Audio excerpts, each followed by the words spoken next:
Oh man, spring is here. Spring is here. It feels so good out here right now. That's right. This is the part I love about spring and summer is when it's nighttime, still feel good. Cause that's really in summertime. That's the time I come out. I don't come out during the daytime. During the summer, it's too hot for me. Once that sun starts to go down, that's when I'm out. But yeah, let's get to it though. Tips for Tips for people who may come in the game with a felony or serious misdemeanor that's recent. Because I see a lot of people, basically, there's a lot of people that have jobs, company drivers or stuff. Let me just put it like this: if you came in, like when I got my license, I had I had a fresh misdemeanor. It was treated as a felony though because of the seriousness of the charge. The gun charge and the conspiracy to distribute marijuana, weed or whatever. So, and I did 9 months for it. I got sentenced 18 months, but got out in 9 months. So when I got out, I was on parole and probation, and it was fresh. So it wasn't really no jobs I can go to, no jobs I can get for real. And everybody used to tell me, "Oh man, check this company out. Yeah, I got yeah. I know my man, my boy got a felony. He worked there." And every time, like they fail to realize or fail to state the fact that the dude they're referring to with the felony, his felony is like 10 years old. So it's like not the same. Because companies will take you, like especially those big companies, majority of those companies will take you once your charges are like anywhere from I say 5 to 10 years old. But with it being fresh, you're not gonna really have nobody that's willing to touch you for real.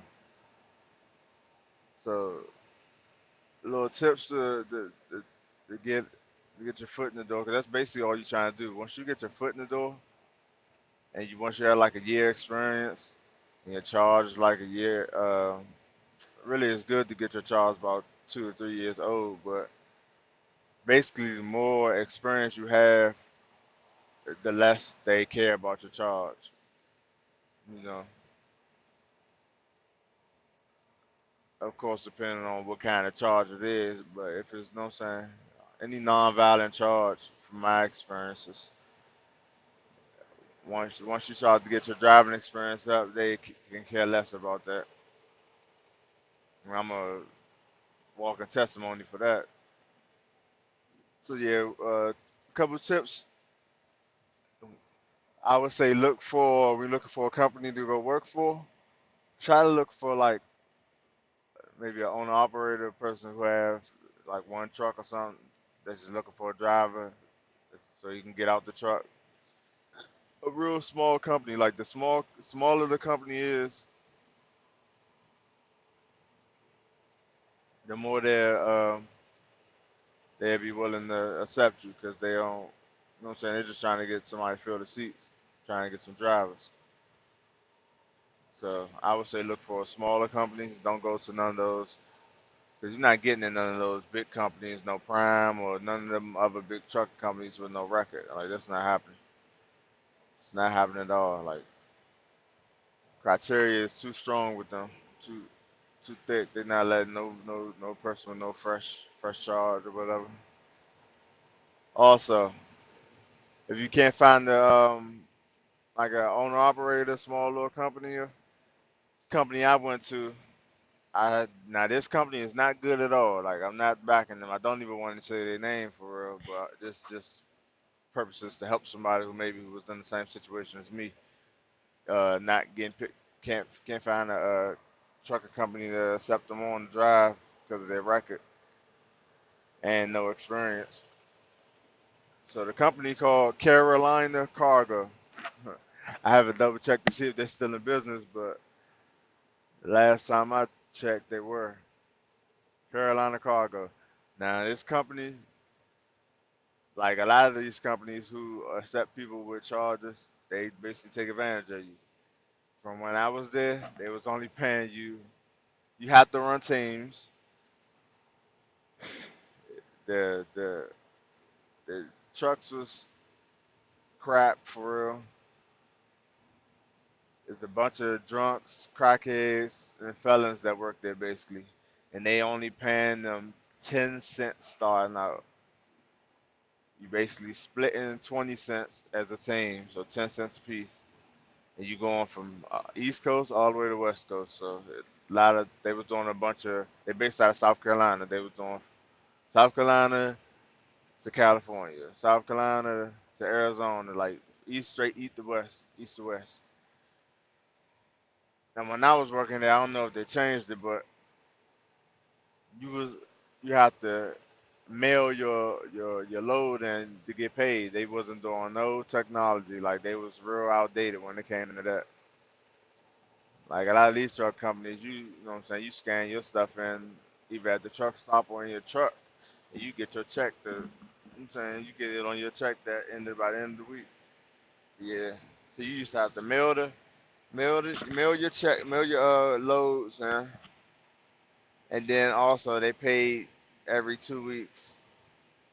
And also, you can't get you have to do a minimum of 5,000 miles as a team to get to be able to send it's called a trip pack, with basically your loads on it. You have to do a minimum of 5,000 miles just to be able to send that off, and then put in a system to give you your money. Like it was a lot. Like they really took advantage of you there. They knew what their whole little business model is just taking advantage of drivers that has charges that they know nobody else not gonna accept nowhere else. And I think, yeah, that was like I didn't see too many companies to work for when I first came out. So just giving y'all a suggestion for that. Like I said, you got to be really serious about getting in the industry and want to just get your foot in the door, because that company is terrible, man. I'm trying to tell you, it's nothing to like. I wouldn't recommend it to nobody if they didn't need no just to get their foot in the door. Company terrible. So yeah, so I recommend you go into a company or whatever company that accepts you, because it's all about. Don't worry about the money, because when you first starting out, you've been a rookie with no experience, you're not gonna make a lot of money regardless. Then on top of that, you having a record, like it just makes it even harder. So your first year, don't worry about the money. Just find a way to um, manage your bills as much as possible at home. God, that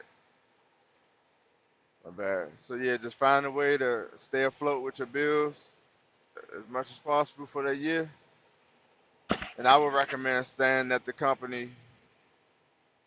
Well, if you go to that company that I recommended for to get your foot into a Carolina Cargo, man, if you could if you could stay there for a whole year, then great. But most people really can't make it that long because the company that bad. So at minimum, I would say do 6 months. And then you'll have a couple companies that'll take you on with the record. One company that I worked for after that, when once I left there, called J and R Schugel, Schugel, and they was a real good company. That was who I was with before I went car hauling. They accept you, I think, with 6 months, even if you have a background. They didn't care about none of that. They based out of Ohio. They got a terminal in Ohio, Minnesota, and Wisconsin. They run a lot of Midwest and stuff. They run all 48, but we're just about all 48. But yeah, so you can go there if you got 6 months. Yeah. Once you get that year of experience under your belt, you basically could almost go anywhere. So that's that's what you really want to shoot for. That first year, you're not gonna really make no money. Like Not at all. You just basically trying to stay afloat, especially if you did like me. See, I came in. See, if I could have got more, a little bit more prepared before I came in the industry, because I came in the industry with a lot of like high expensive debt and bills.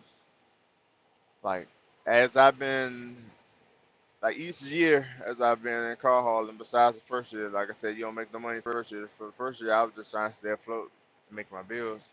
But year two, year three, every year I just been paying things off and doing stuff. You know what I'm saying? Not getting in no more debt, just paying stuff off. So basically, I've been working to pay stuff off right now, paying my debt off and just stacking my bread for me get my own truck and stuff. So staying about the way, man. Is there any other tips? Hmm. I said, don't worry about the money. Get your company to go for.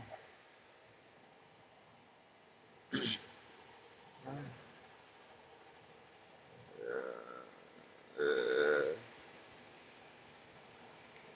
oh yeah, and like I said, since you ain't gonna be making no money, man, you need to stay out as long as you can. I seen a lot of people too, like they came in when I came in the industry. That was in like my orientations and stuff like that when I met these companies. A lot of them was trying to run home every weekend. I was like, that's crazy. Like, it- it's better enough first year you're not really making no money, but on top of that, you running home every weekend. Like, just couldn't do it. So I would recommend you stay out at minimum a month. A month. You know, I mean, of course, everybody's situation different, but if you can, while you go over the road, stay out a month. I would. Yeah, it's just a few tips for people who's a rookie coming in the industry, and also a team. I'm sorry, a person coming in the industry that has a record, a serious offense that's maybe keeping them from getting a job or finding a company to work for. So, till next time, like, share, subscribe, give a comment if you will, and I'll holler at y'all on the next one.